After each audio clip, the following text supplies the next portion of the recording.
সুপ্রিয় দর্শক মণ্ডলী, হাতিল আজকের সংবাদপত্রে আপনাদের সবাইকে স্বাগত জানাচ্ছি। প্রফেসর শামীম রেজা আমাদের আজকের অতিথি। শামীম, স্বাগত আপনাকে। শিরোনাম দেখে নিচ্ছি। বাংলাদেশ প্রতিদিন, গঠন হচ্ছে ঐক্যমত্যের সরকার, তিতুমির তুলকালাম থামছে না। ইত্তেফাক, নৈরাজ্য সৃষ্টির সুযোগ দেওয়া যাবে না, যুদ্ধ পরিস্থিতির মতো সতর্ক থাকতে হবে। প্রফেসর ইউনূস। তিতুমির শিক্ষার্থীদের রেল সড়ক অবরোধ, ভোগান্তিতে যাত্রীরা। মানবজমিন, হাসিনা সহযোগীরা বিশৃঙ্খলা সৃষ্টি করতে বিপুল অর্থ ব্যয় করছে। প্রফেসর ইউনূস। 13 জেলায় বিএনপিতে নতুন কমিটি, আরও পরিবর্তন আসছে। কালের কণ্ঠ, অদৃশ্য খরচে মহাদামি সৌরবিদ্যুৎ, সড়কের সঙ্গে রেলপথ অবরোধ। আমাদের সময় নিরাপত্তা ঝুঁকিতে, নিরাপত্তা বাহিনী, যুদ্ধ পরিস্থিতির মতো সতর্ক থাকতে হবে। আমার দেশ গর্ত থেকে গলা বের করছে আওয়ামী লীগ, নৈরাজ্য সৃষ্টিকারীদের বিরুদ্ধে ডক্টর ইউনূসের হুঁশিয়ারি। কালবেলা আগেভাগে ছুটছে জামাত, ক্যান্সার ঝুঁকি থেকে বাঁচাতে পারে স্বাস্থ্যসম্মত খাদ্যাভ্যাস। দেশ রূপান্তর, ভোগান্তি দিয়ে সরলেন শিক্ষার্থীরা, কৌশল পাল্টে সাদা পোশাকে পুলিশ। খবরের কাগজ, দুর্নীতির বেশি অভিযোগ রাজনীতিকদের বিরুদ্ধে, খাবারে দূষণে বাড়ছে ক্যান্সার। করতোয়া সড়কের ভোগান্তি রেলে, হাসিনা সহযোগীরা বিশৃঙ্খলা সৃষ্টিতে বিপুল অর্থ ব্যয় করছে। রূপালী বাংলাদেশ, দীর্ঘ ভোগান্তির অবসান, যুদ্ধ পরিস্থিতির মতো সতর্ক থাকতে হবে।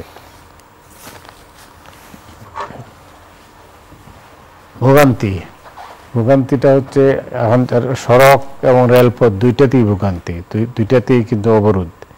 এটার কারণ হলো আপনার যে তিতুমির কলেজের ছাত্রছাত্রীরা, তারা তো এই আন্দোলনে অন্যতম আর কি, তারাই আন্দোলনটা করছে মূলত, তাদেরই দাবি। ধন্যবাদ। আমরা আলোচনা যখন শুরু করছি তখন সম্ভবত শর্ত সাপেক্ষে তারা সরে গেছেন এবং রেল অবরোধ 7 দিনের জন্য বোধহয় স্থগিত রাখছে। আমি পুরো সময়টা বলতে পারবো না, যেটা রেল অবরোধ তারা প্রত্যাহার করেছেন এটাই সবশেষ পড়েছিলাম, এবং এখন ধারণা করছি যে আরো কিছু শর্ত দিয়ে তারা আপাতত প্রত্যাহার করেছেন। দেখুন, এখন শিক্ষার্থীদের 7 দিনই শিক্ষার্থীদের দাবি সংক্রান্ত যে কোনো আলোচনার ক্ষেত্রে আমাদের সতর্ক থাকতে হচ্ছে যে মব সংস্কৃতি এবং ট্যাগিং সংস্কৃতির ব্যাপারে। আমরা এই ধরনের অনুষ্ঠানে যখন বিশ্লেষণ করি, আমরা নিঃস্বার্থভাবেই কথা বলবার চেষ্টা করি, কারোর পক্ষে বিপক্ষে বা রাগ বিরাগের বশবর্তী না। এবং এমন হতে পারে যে আমাদের প্রজন্মেরও একটা ব্যবধান আছে। আমরা যেভাবে সমালোচনা করে অভ্যস্ত, যেভাবে একটা গণতান্ত্রিক বাংলাদেশে আমরা সমালোচনা করেছি বিভিন্ন সময়, সেখানে আমরা এইভাবে মব সংস্কৃতি বা ট্যাগিং সংস্কৃতির সঙ্গে পরিচিত না। তবে আপনি যে প্রসঙ্গ তুলেছেন সেটার কতটুকু নির্মোহ আলোচনা মন খুলে আপনার আমার মতো বয়সী মানুষের পক্ষে করা সম্ভব, সেটাও কিন্তু জনপরিসর একটা বড় প্রশ্ন। শুনতে হয়তো খারাপই লাগবে এটা, কারণ এগুলো অনেক অপ্রিয় আলোচনার সূত্রপাত করে, এবং সেই অপ্রিয় আলোচনা নেওয়ার মতো পরিস্থিতিতে এখন যারা নেতৃত্ব দিচ্ছেন, আমাদেরকে দিক নির্দেশনা দিচ্ছেন, তারা কোন অবস্থানে আছেন তার উপরে কিন্তু শুধু আজকের আলোচনা না, ভবিষ্যতের আরো অনেক দিন আলোচনাগুলো নির্ভর করবে। তারপরও যতটুকু বুঝি, দেখুন 7 কলেজের যে ইস্যুসগুলো ছিল এর আগে, 7 কলেজের মধ্যেও তারা সেই ইস্যুসগুলো নিয়ে দীর্ঘদিন কিন্তু আমরাও কথা বলেছি, এবং যে প্রক্রিয়ায় 7 কলেজ অন্তর্ভুক্ত করা হয়েছিল ঢাকা বিশ্ববিদ্যালয়ে, সেটা বৃহত্তর কমিউনিটির সঙ্গে আলোচনা করা হয়নি। এমনকি যে ফোরামে এটা আলোচনা করবার কথা বা যে বিশদ আলোচনা করে এত বড় সিদ্ধান্ত নেবার কথা, সেই ফোরামে ওটা যথেষ্ট পরিমাণে আলোচনা হয়েছে কিনা সন্দেহ আছে। এটা রেকর্ড রুমে আলোচনা হয়তো নথি দেখা যেতে পারে যে কিসের ভিত্তিতে কিভাবে তারা করেছিলেন, সেটা হয়তো কিছুটা ইতিহাসের আলোচনা হয়ে যেতে পারে। কিন্তু এই কারণে কথাগুলো বলছি, যে দাবিগুলো 7 কলেজের শিক্ষার্থীরা করেছিলেন তার পেছনে নিঃসন্দেহে যৌক্তিক দাবি ছিল। তাদের শিক্ষার মান, যে সময়ে তাদের প্রশিক্ষণ শেষ করবার কথা, তাদের শিক্ষা প্রশাসন সংক্রান্ত অন্যান্য বিষয়, একটা শিক্ষা প্রশাসন তো অনেক কিছু, একটা হিসাব কিতাব থেকে শুরু করে কি না, সার্টিফিকেট, নম্বর, শিক্ষাদান সবই, এবং তাদের দাবিগুলো যথার্থই ছিল সে অর্থে বলতে হবে। এবং এটা কি করা যায় আলোচনা কিন্তু বিভিন্ন সময় আমরা করেছি। একটা বিষয় বলতে হবে যে আলোচনাগুলো সবসময়, এমনকি গণমাধ্যমে বসেও গণমাধ্যমের সমালোচনা করছি, খুব সীমিত ব্যক্তি এবং পরিসরের মধ্যে আমরা রেখেছি। কিছু আমাদের শিক্ষক নেতা বা যাদেরকে আমরা নেতা বলে মনে করি এবং তাদের সাক্ষাৎকার, তাদের মত, কিন্তু এই ধরনের প্রতিষ্ঠানে যে আরো বিশেষায়িত ব্যক্তি থাকতে পারেন, পর্যবেক্ষণ করেন, তাদের কাছে কিন্তু গণমাধ্যম যায়নি বা অন্যান্য নীতি নির্ধারকরা কখনোই যায়নি, তাদের মতামত নেননি। তো যাই হোক, দীর্ঘ সময়ের পরে সেটার একটা সমাধান হয়েছে। কিন্তু এই সমাধানের পরে আপনি এখন যে আমাদের তিতুমির কলেজকে বিশ্ববিদ্যালয় ঘোষণার দাবিতে শিক্ষার্থীরা যে অবরোধ করলেন, তার যে প্রভাব পড়লো ঢাকা শহরে, সেটা আমরা কখনো এরকম পরিস্থিতি দেখিনি। যে মুহূর্তে আমরা শিক্ষার্থীদের উপর নির্ভর করছি, তরুণদের উপরে নির্ভর করছি, তারা একটা বড় বিপ্লব সাধন করেছেন বা একটা অভ্যুত্থান তারা সম্পন্ন করেছেন, তারা এখনো মাঠে সক্রিয়, প্রতিষ্ঠানে সক্রিয়, তারা রাজনৈতিক দল গঠনের, তারা না হলে তাদের একটা বড় অংশ, হয়তো সকলকে এর মধ্যে আছেন কিনা আমার জানা নেই, রাজনৈতিক দল গঠনের প্রক্রিয়ায় আছেন, সে অধিকারও তাদের আছে।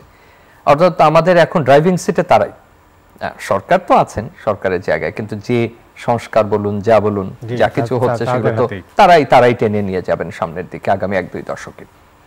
তাদের একটা গুরুত্বপূর্ণ অংশ যে দাবি করছেন, সেই দাবি নিরসনের অনেক পথ আছে বলে আমি মনে করি, এবং সেটা যে একেবারে আগামীকালই সম্পন্ন করা সম্ভব এটাও আমরা কেউ মনে করি না। এটা এক।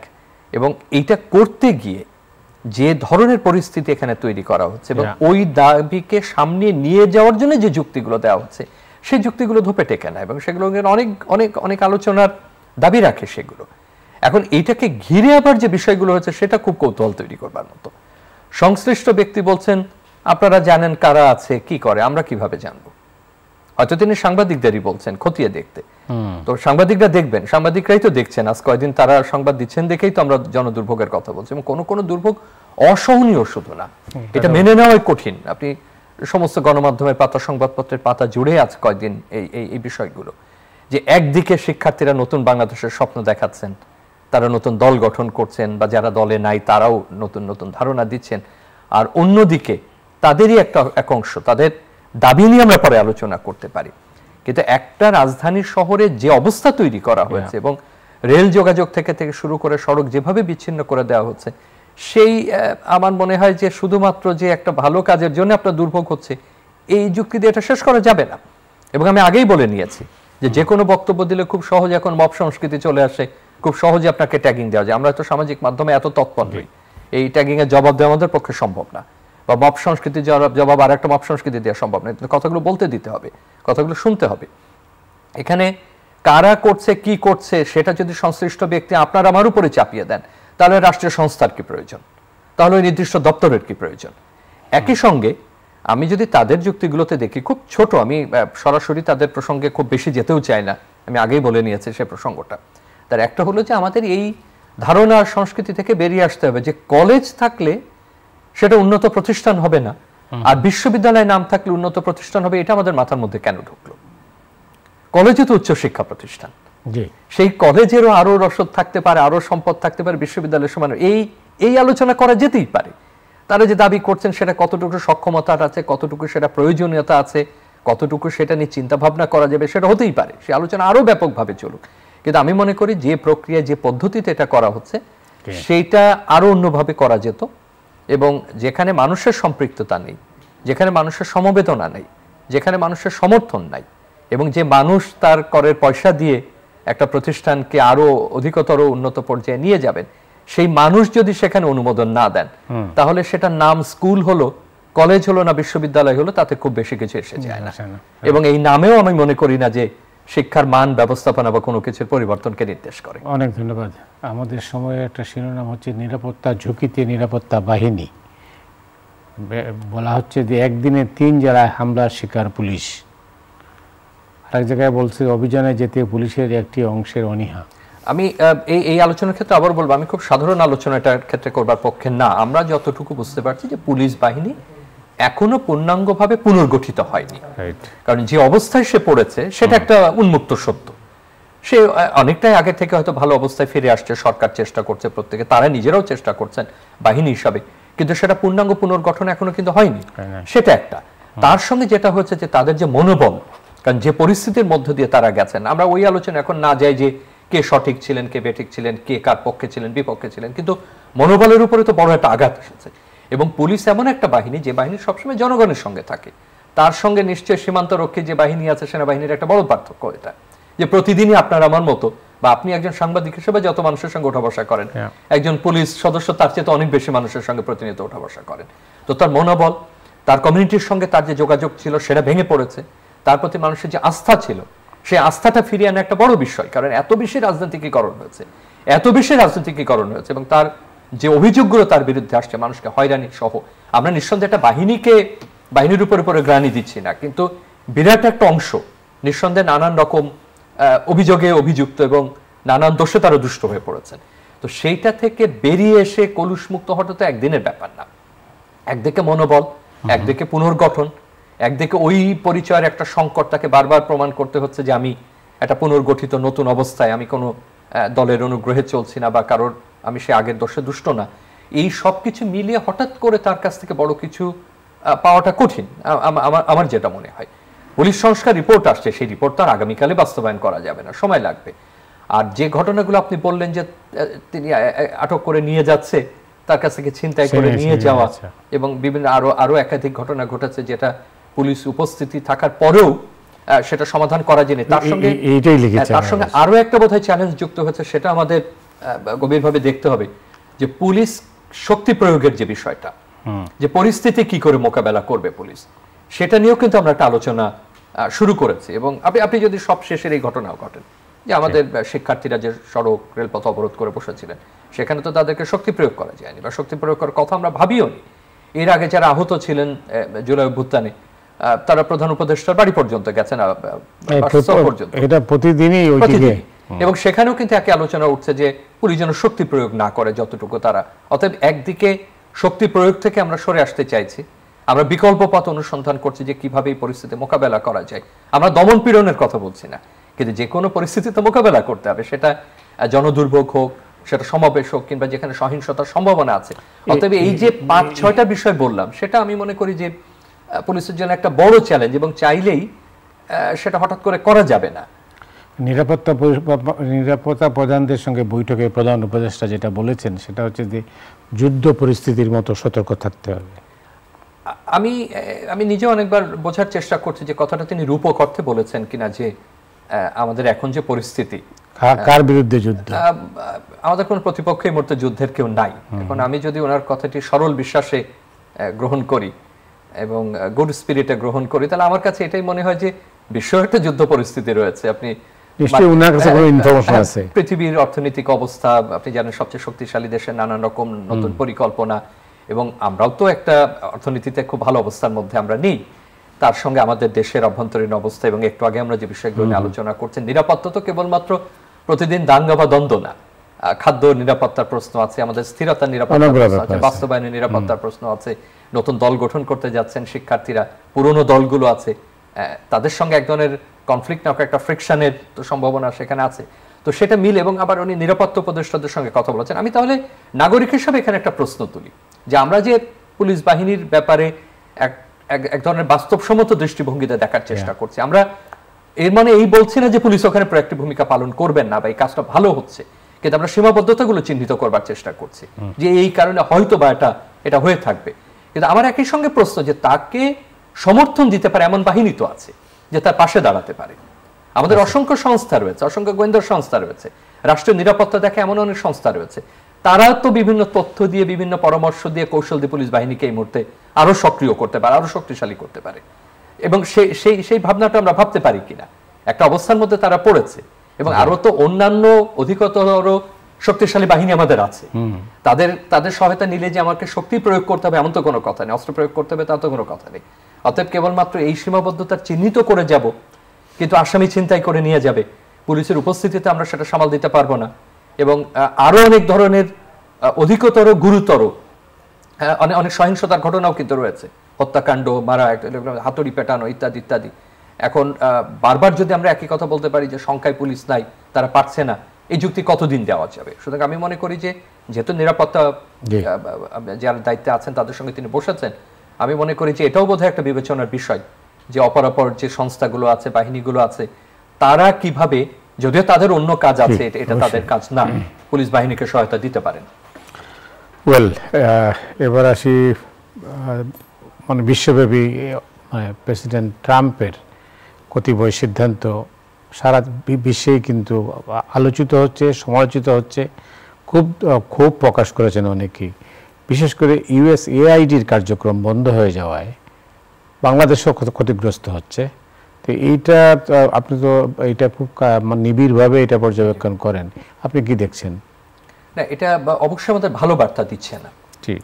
এবং আমি যদি উল্টা দিক থেকে এইভাবে বলি যে এমনি ইউএসআইডি জানেন যে আপনি এককভাবে ধরলে পৃথিবীর সর্ববৃহৎ দাতা সংস্থা এবং তার বিলিয়নস অফ টাকার তার প্রকল্প, এবং এটা কংগ্রেসের মাধ্যমে তৈরি করা একটা স্বাধীন স্বতন্ত্র প্রতিষ্ঠান। এবং আপনি ওই অর্থে বললে যে একটা অলমোস্ট একটা পতাকা বহনকারী বা মার্কিন জনগণের পক্ষে এটা অত্যন্ত গুরুত্বপূর্ণ একটা সংস্থা, যারা ওই অর্থে যদি বলে দারিদ্র্য দূরীকরণ, যদি আমি বৃহত্তর অর্থে ধরি, পৃথিবীতে শান্তি, নিরাপত্তা, গণতন্ত্র এবং অসংখ্য ক্ষেত্রে তাদের কাজ রয়েছে, কৃষি থেকে শুরু করে বিচার থেকে শুরু করে সামগ্রিকভাবে যদি বলি যে পৃথিবীর একটা স্থিরতার ক্ষেত্রে, দারিদ্র্য দূরীকরণের ক্ষেত্রে, আমাদের যে কনফ্লিক্টিং সিচুয়েশনগুলো আছে সেটার প্রিভেনশনের ক্ষেত্রে, বিভিন্ন ক্ষেত্রে এই কাজগুলো অগ্রগামী ভূমিকা পালন করেছেন। দ্বিতীয় বিশ্বযুদ্ধের পর থেকে এখন পর্যন্ত যদি ধরা হয় তার সবচেয়ে কার্যকর প্রতিষ্ঠানের এটা একটা। এখন দেখুন, প্রকল্পগুলো যেসব দেশে চলে সেই প্রকল্পগুলো নিয়ে আমাদেরও পর্যবেক্ষণ রয়েছে।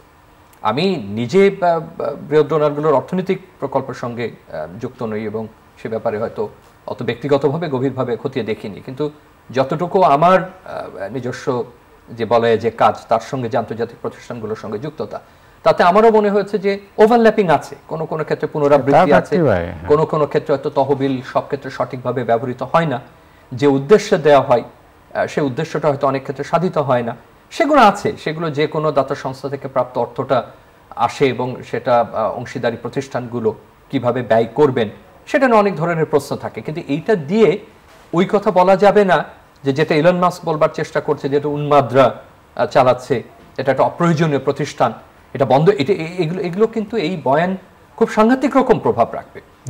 আপনি বাংলাদেশের ক্ষেত্রে জানতে চাইছেন, তার আগে খুব দ্রুত বলি যে আপনার এই অনুষ্ঠানে আসবার আগে হয়তো ঘন্টা তিনেক আগে তার যে সদর দপ্তর, ইতিমধ্যে এটাকে তো ন্যস্ত করা হয়েছে তাদের পররাষ্ট্র দপ্তরে। সেটা আমি জানি না এখনো যে কংগ্রেস বা তাদের বিবৃতি কি হবে বা অন্যান্য প্রতিষ্ঠান, কিন্তু ডোনাল্ড ট্রাম্প এখন পর্যন্ত তার নির্বাহী আদেশের যে ক্ষমতা দেখানোর চেষ্টা করছেন সেটা আনপ্রেসিডেন্টেড, এবং এটা কোথায় গিয়ে ঠেকবে, এবং উন্নত আছে অভিবাসন বা ইত্যাদি সংক্রান্ত। তো সেক্ষেত্রে তাদের শীর্ষ পর্যায়ের কর্মকর্তাদের অফিসে আসতে বারণ করা হয়েছে, মানে সদর দপ্তরে বলা হচ্ছে তারা বাড়ি থেকে কাজ করবে, এবং অনেককে এক প্রকারে চলে যেতে বলা হয়েছে। বাংলাদেশ আপনি জানেন যে আইসিডিডিআরবির প্রায় 1000 কর্মী ঝুঁকির মধ্যে আছেন বা এই ধরনের সমস্যা তারা পড়েছেন। আমাদের এখানে যেটা আমার যদি ভুল না হয় চতুর্থ বৃহত্তম দাতা সংস্থা বিশ্ব ব্যাংক, জাইকা, এডিবির পরে, বিশ্ব ব্যাংক, এডিবি, জাইকা আমি যদি পরপর বলি, এবং তার অত্যন্ত গুরুত্বপূর্ণ ভূমিকা রয়েছে আমাদের রোহিঙ্গা থেকে সংকট থেকে শুরু করে অসংখ্য প্রকল্প, প্রায় 100-র উপরে প্রকল্প, এবং তার আবার ছোট ছোট শাখা প্রশাখা আছে, এবং এর উপরে নির্ভরশীল যারা, এবং বিশেষ করে আমি কাজের মূল্যায়নে যাচ্ছি না যে কাজ কতটুকু বা কি, সেটা হয়তো অন্যত্র মূল্যায়ন হবে, কিন্তু এটার সঙ্গে যুক্ত তো অনেক মানুষ, সরকারি এবং বেসরকারি, বা আমরা যদি এনজিওস ওইভাবে বলি, মানে হাজার হাজার প্রতিষ্ঠান, এবং এর সঙ্গে প্রকল্পের আবার আরো সাব প্রকল্প আছে, অন্যান্য ক্ষেত্রে অনেক ডালপালা আছে। তো এই সংখ্যা কত আমার কাছে সঠিক নাই, কিন্তু আমি মনে করি যে খুব বড় নিরূপণ হওয়া প্রয়োজন। এবং বড় জিনিস হলো যে আপাতত শুধু এটা না, এর সঙ্গে আপনি জানেন যে প্রায় 100 দিনের মতো, 3 মাসের অধিক তারা তো সব ধরনের ওভারসিজ ডেভেলপমেন্ট এইড বন্ধ করে রেখেছে মার্কিন যুক্তরাষ্ট্র, এবং ইউএসআইডি বাংলাদেশকেও বোধ হয় ওই ধরনের বার্তা ইতিমধ্যে দিয়ে দিয়েছে। এবং এটা যদি দীর্ঘমেয়াদী হয়, এটা যদি চূড়ান্তভাবে বন্ধ নাও করে, এটা যদি ব্যয় সংকোচনও হয়, অর্থাৎ কেন্দ্রীয়ভাবে এটাকে সংকুচিত হয়, এবং আমাদের এখানে তার প্রবাহ যদি বন্ধ হয়ে যায় বা আরো সংকুচিত হয়ে থেমে যায়, আমার মনে হাজার হাজার ক্ষেত্রে এটার প্রভাব পড়বে। সবচেয়ে বড় যে ক্ষতিকর বিষয়টা দেখি, যে আমি অন্যান্য মাইক্রো বিষয়গুলো বলছি না, ইউএসআইডি কি করে সেটা সবাই জানে, কিন্তু পৃথিবীতে স্থিরতা রাখার জন্য, স্থিতিশীলতা রাখবার জন্য, যুদ্ধের বিকল্প, সংঘাতের বিকল্প, দারিদ্র্যের বিকল্প হিসাবে যে ভূমিকাগুলো রাখতো, এটা আমরা যত কথাই বলি না কেন, ক্ষমতায়ন, কৃষি বা অন্যান্য অর্থনৈতিক ক্ষেত্রগুলো থেকে, জুডিশিয়ারি থেকে শুরু করে বিভিন্ন ক্ষেত্রে ইউএসআইডি কাজ করে থাকে। তো সেগুলো কোথায় যায়? চূড়ান্ত বিচারে সেটা আমাদের স্থিরতা বজায় রাখে, শান্তি বজায় রাখে, সংঘাতের দিকে নিয়ে যেতে আমাদেরকে বাধা দেয়।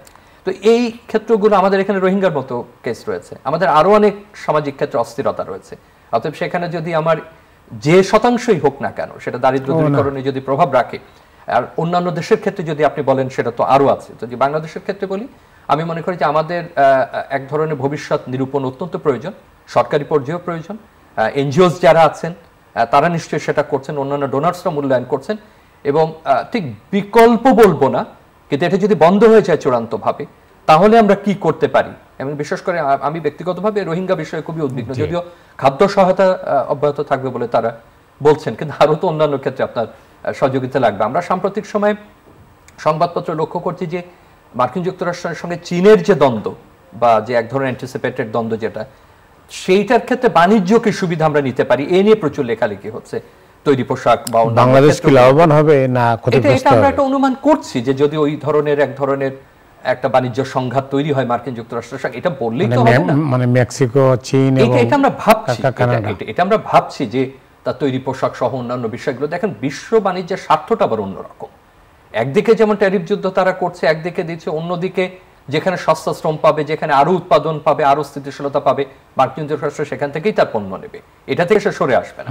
এখন আমরা এটা একটা গাণিতিকভাবে আমরা হিসাব করছি এবং পরিস্থিতি মূল্যায়ন করছি যে এই সুবিধা আমরা পেতে পারি, এটা যে আমরা পাবোই, ওই পরিস্থিতি তৈরি হবে এমন কোনো কথা নেই। কিন্তু আমি মনে করি আপনার প্রশ্নে ইউএসএআইডির এই ক্ষেত্রটা আমি মনে করি যে গণমাধ্যমের আরো দৃষ্টি দেওয়া দরকার, আরো মূল্যায়ন হওয়া প্রয়োজন। জি, এবং আমি শেষ করব, তবে আবারও মানে ক্যাম্পাসে ফিরে যাই। একটা টাস্ক ফোর্স, যে টাস্ক ফোর্স একটা সুপারিশ করেছে ছাত্র রাজনীতি, ক্যাম্পাসে ছাত্র রাজনীতি বন্ধ করার জন্য, আপনি নিশ্চয়ই দেখেছেন। এই টাস্ক ফোর্স আমি দেখেছি, এবং একটা গত একটা সংবাদপত্রের বরাত দিয়ে বলছি, তারা জানিয়েছেন যে মাননীয় প্রধান উপদেষ্টার কাছে গত বৃহস্পতিবার তারা প্রতিবেদনটিও জমা দিয়েছে। এটা যদিও সরাসরি শিক্ষা সংক্রান্ত হয়তো না, সম্ভবত আরো ইকোনমিক রিফর্মের একটা অংশ হিসাবে, আমার কাছে ঠিক নামটা এই মুহূর্তে নাই। আমি অনেকগুলো বিষয় লক্ষ্য করেছি তার, এবং সেটা শিক্ষা সংক্রান্ত অনেক কিছু আছে। আমি যদি খুব দ্রুতভাবে বলি, শিক্ষা প্রতিষ্ঠানের রাজনীতি সম্পূর্ণভাবে নিষিদ্ধের কথা তারা বলেছেন। প্রাইভেট পাবলিক বিশ্ববিদ্যালয়কে একীভূত করা যায় কিনা এই প্রসঙ্গে তারা কথা বলেছেন। উচ্চশিক্ষা প্রতিষ্ঠানের সংখ্যা কমিয়ে আনার বিষয়ে তারা কথা বলেছেন। অটো পাসের ব্যাপারে তারা কথা বলেছেন। তারা কোচিং এর ব্যাপারে কথা বলেছেন। কোচিং, এখন একটা কথা হলো যে প্রতিবেদনটি আমি পুরোপুরি দেখিনি, দেখার ভবিষ্যতের সুযোগ হবে কিনা জানি না। এখন গণমাধ্যম যখন প্রতিবেদন করে তখন আসলে মূল যে তারা যে সেখানে যে কি শব্দ ছিল বা কি কি ভিত্তিতে তারা করেছেন এটা তো জানা সম্ভব হয় না। শব্দগুলো অনেক সময় বিভিন্ন অর্থ বহন করে, অতএব সেই সীমাবদ্ধতা মেনেই নিচ্ছি যে যদি আমার বিশ্লেষণে ভুল হয় পরবর্তীতে সংশোধন করে নেওয়া যাবে। এখন শিক্ষা প্রতিষ্ঠানের সম্পূর্ণ রাজনীতির বিষয়টা আমার কাছে স্পষ্ট হয়নি, এটা বাস্তবসম্মত কিনা, এটা সম্ভব কিনা। এখন আপনি যখন গবেষণা করেন, মতামত নেন, নিঃসন্দেহে একটা নমুনায়নের ভিত্তিতে সেটা নেন, সেটা প্রতিনিধিত্বশীল, সেটা নিয়ে আমার কোনো সন্দেহ নাই, সেটা একটা অংশের মতামতকে প্রতিফলন করে। কিন্তু একই সঙ্গে আপনাকে ঐতিহাসিক, সামাজিক এবং রাজনৈতিক বাস্তবতাকেও কিন্তু আপনার বিবেচনায় রাখতে হবে।